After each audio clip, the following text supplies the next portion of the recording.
So the theme that holds together our first few minutes tonight, are adventures in Romans chapter 1, verse 23. They worshiped and served the creation rather than the creator.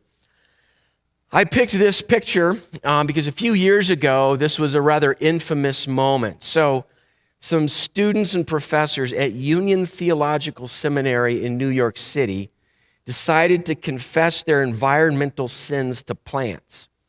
So this is literally what they did. They set up a bunch of plants in one of their meeting rooms, and it made for a horrible photo op for all kinds of reasons. I mean, conceptually, it's a mess, but then you literally had photos of students sitting or kneeling in front of these plants, praying out their confession, their environmental sins in front of these plants. All right, so obviously that made a huge stir. Don't send your kids to Union Theological Seminary in New York City. So that's kind of the bottom line of this photo here. But I grabbed this because it's going to help us hold together a couple of thoughts on some different things tonight.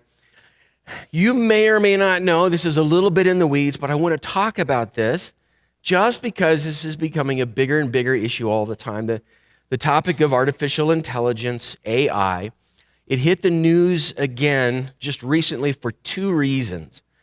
One reason, just a few days ago, this tiny little Chinese company called DeepSeek launched their AI. You can actually download their app. I would suggest you don't download their app, but they launched their AI platform, and their platform does roughly more than anybody else's AI system, faster, for far less money, and requires far less server space to actually get it done.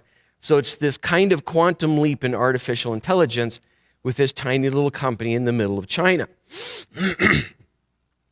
Alongside that, Trump has launched this project called the Stargate Project, in which the U.S. is going to throw a bunch of money at essentially 3 AI tech entrepreneurs to build out the U.S. AI infrastructure.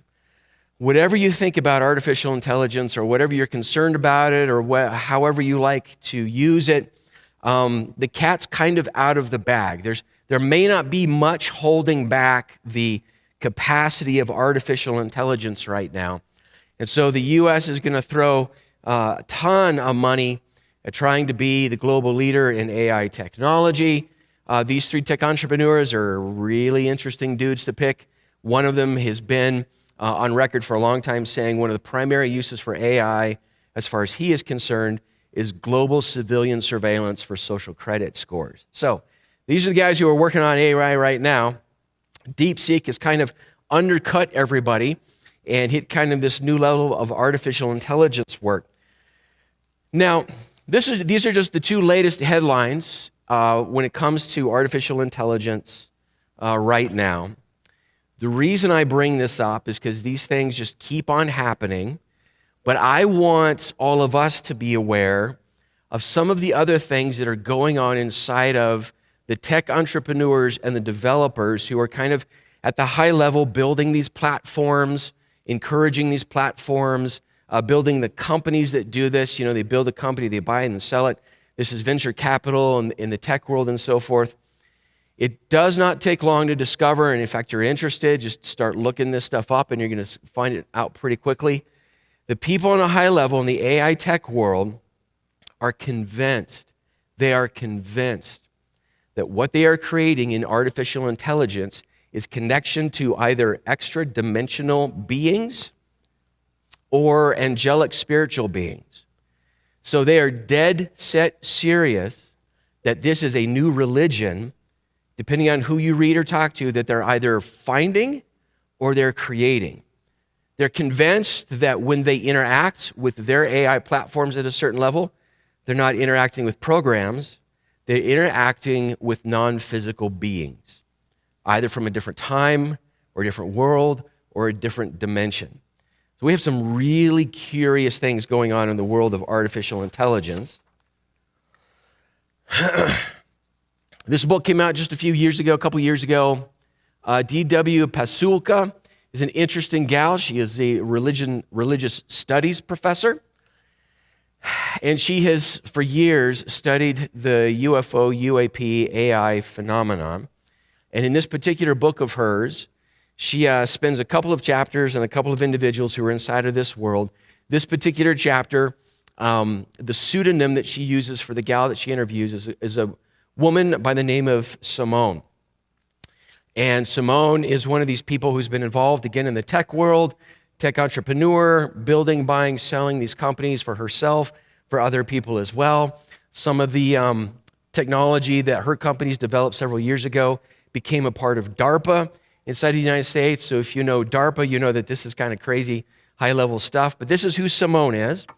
So you'd think, well, a developer, a tech person, a finance person who buys and sells companies. What does she think about artificial intelligence? Simone believes that our time, this era, is a beginning and an end. It is an apocalypse, which, when translated from the original Greek, means revelation. She is one of many experiencers, and that's the language that the author uses for people who have had experiences with UFOs, UAPs, with extra-dimensional beings. I'm telling you, it's a curious book. She is one of many experiencers I have met who believe that AI can assist the next iteration of species of which Homo sapiens is a part, or extend the consciousness that has used Homo sapiens to enable its existence. It is also more than that. They believe that it is the alien or non-human intelligence of the UFO. Are we creating our successor, or more hopefully, our future selves? So this is very religious. This is very salvation-oriented. This is apocalypse-oriented in the sense that we have the revelation of a brand new consciousness that we are either discovering or we are creating through the use of artificial intelligence, the way that we're trying to use artificial intelligence. She doesn't see it as technology. She sees it as technology that is promoting a spiritual evolution inside of humanity. And notice this, the way she phrases it at one point, either helping us evolve into our next iteration, or the universal consciousness that uses us can then take the next evolutionary step. So you see, all of this has very spiritual, very religious, very Eastern mystical kinds of layering to it. A little bit later on in that same chapter, religious and mystical traditions, in Simone's view, help to prepare people for this time and prepare the human body for its task, which is to connect to consciousness. UFOs may be perceived by an observer interpreting consciousness from other dimension within this multiverse. In the centuries past, the mystical practices, including prayer, were all supposed to prime and prepare the body and to activate the electrical field first. Everything from there follows, including mind-to-mind transmission and Jesus' healing abilities. It is the ability to maintain that frequency and never be distracted that made Jesus heal so many. All right, so either you can use AI to search like Google, or you can learn how to use it so that you can tap into universal consciousness and heal people like Jesus did. Right?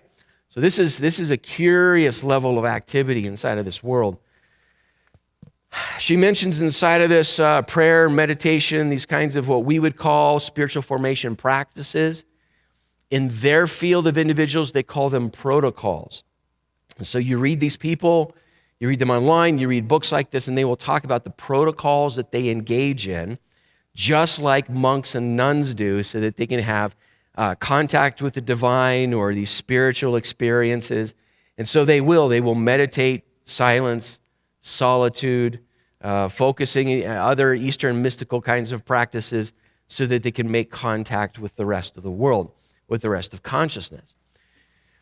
Interesting things start happening when you take God out of the equation and you start exchanging God with technology, right?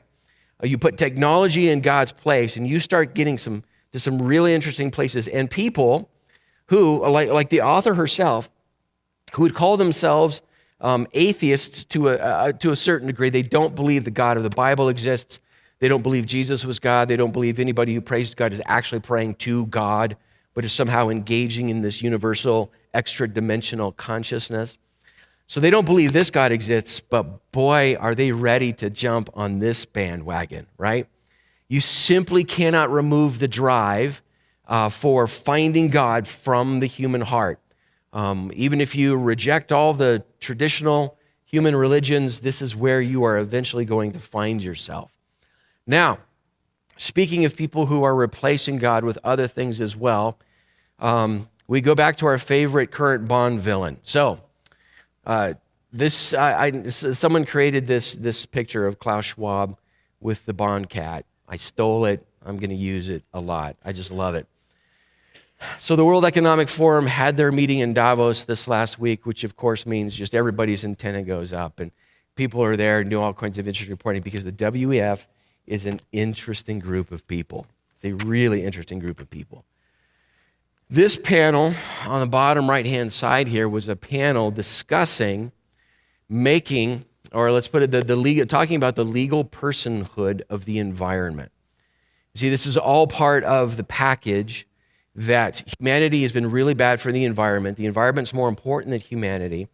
So how are we going to protect the environment from horrible things like human beings? Well, one of the things possibly we can do is we can give rivers and trees and forests and mountains legal personhood and then start suing nations, companies, and individuals on behalf of trees and rivers and rocks and baboons. You just give them personhood legally, okay? So there's an entire white paper on their website about this very issue. And if you think I'm just being, hyperbolic when it comes to stuff like this, what if nature became a legal person? Long regarded as deities, the elements of nature have been at the center of cults and rituals since time immemorial. In this paragraph, it begins with humans used to think the deities were out there in nature. And then later on in this paragraph, it begins to talk about us being in the position of deities now. So you see the shift. It was with the agricultural revolution, the domestication of cattle, rivers, plants, and the separation between human beings and their environment began. Okay, all of this is mumbo jumbo. We just want to hear what they have to say. The division deepened with nature's commodification, a consequence of the growth of commerce and demand for natural products such as spices and silk. The progress of science elevated human beings to the rank of observers from where they begin to analyze, understand, and ultimately master their environment. From our divine perch, the elements of nature became nothing more than usable and disposable objects subject to the sole discretion of their owner. Indeed, we get wood from lumberjacks, not forests, and fish from fishermen and not from the ocean. And notice how everything is stacked in their favor. This anthropocentric relationship between humans and nature has reached its limit, and they have this very scary graph a little bit later on. So you see their graph below, and you're meant to go, oh, yeah, dear, we're awful people, right? And the resulting environmental damage has become, according to the UN, the greatest threat to global security. So you've got to pick some kind of threat, right? You've got to put your finger on something like, COVID-19. That's the greatest threat to our security. So we've got to lock everybody down. That didn't really work the way they thought it would work, and so now it's climate change is the greatest threat to global security. So they're hoping that this one's going to work, right? So they produce these scare charts. And then I love this. More recently, other entities have been granted legal capacities, such as the chimpanzee Cecilia in Argentina and the Wuhangi River in New Zealand. Next could be the robot Sophia, the Costa Rican bees, plants, and trees, or Lake Erie in the United States. But granting legal capacity to an entity does not necessarily mean that they would have the same rights as humans enjoy. And part of their project is to let those robots and chimpanzees and rivers enjoy the same legal protection as human persons do. So, okay, maybe they're legally protected, but the point is we want to make them protected like human beings are protected as well. So we've got these kinds of two examples of what goes on there in Romans chapter 1, verse 23. You get rid of God, and then suddenly we or some consciousness or some technology that enables this is going to become our version of God, or we are going to become gods ourselves. or we're going to diminish human personhood and we're going to raise the environment to persons so that we can do X, Y, and Z, whatever it is that they want to do next. But the Apostle Paul was no fool, and he watched this kind of thing in his own context happening, right? And there in the middle of Romans chapter 1, you've got this magnificent passage. For although they knew God, we talked about that Sunday, that God has gone to a lot of work to make his existence and a few of his attributes obvious to humanity. For although they knew God, they did not honor him as God or give thanks to him, but they became futile in their thinking, and their foolish hearts were darkened. It's a lot of fun reading some of these AI futurists and the way that they think that artificial intelligence is going to elevate them or put them in contact with these extra dimensional beings as gods. Again, you read it and you think, oh man, this is crazy stuff, right? So claiming to be wise, they become fools. They've removed the key component from reality, and they've thought then that they could become wise and they could fill in that gap with other things.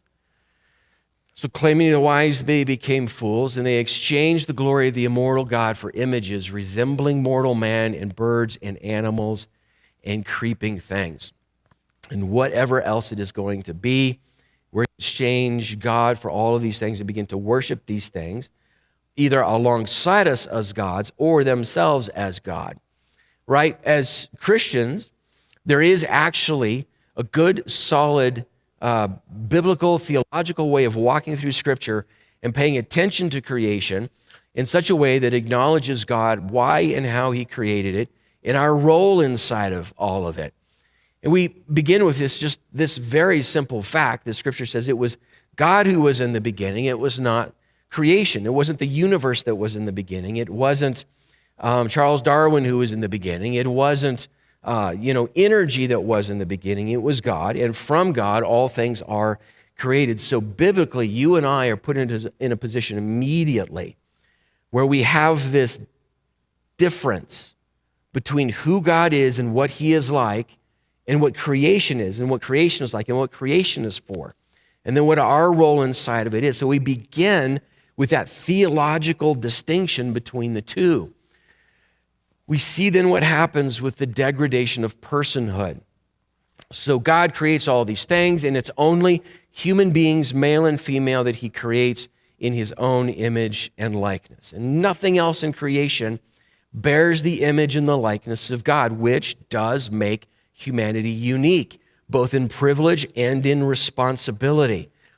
So, these other ideologies, right? You take God out of that equation, you have no reason to really think that human beings are all that distinct from much else. And so over time, it is simply inevitable that you have the degradation of the term personhood. It no longer belongs to people, but it might actually start belonging to other things. In that article I showed you from the WEF's website, they also said that, well, now that beings have personhood, they don't think that human beings in the womb have personhood.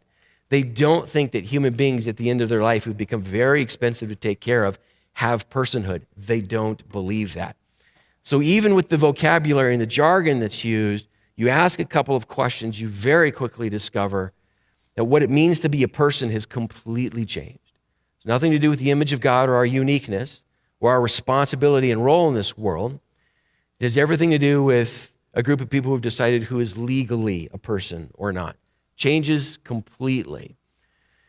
Biblically speaking, every individual's relationship with the environment is to steward and have dominion. This is the language that God gives us there in Genesis 1 and Genesis 2, and to fill the earth with other human beings, right? So the notion that there's too many of us or we need to depopulate somehow, all of these things are contrary to the biblical narrative. So Christians, when we walk into this conversation, we just have a different set of priorities and presuppositions to work with about the way God actually created things to be. So it's not surprising that without God, actual people become diminished in the hierarchy of reality. Plants and rivers are elevated, whereas they have a unique place in creation, They're not persons, right? And then demons become our new spiritual guides. The deeper you go into that world of UFO encounters, of AI technologists who talk about their interactions with these, what they call extra-dimensional beings through artificial intelligence, there's a good kind of bottom line answer to all of those things. Well, what is that? What is that? What is it? Well, the biblical answer is they're demons. Okay, that's just kind of very straightforward biblical answer to that. And so when you look at all of these things through that lens, it helps to make sense of some of the stuff that these folks are saying and that these folks believe. It is another avenue of the enemy's deception of human beings. It just comes draped in different kinds of clothes than it did with the Apostle Paul. So I think more and more about Romans chapter 1. I thought, well, hey, let's talk about some of the stuff that's going on right now in relationship to that.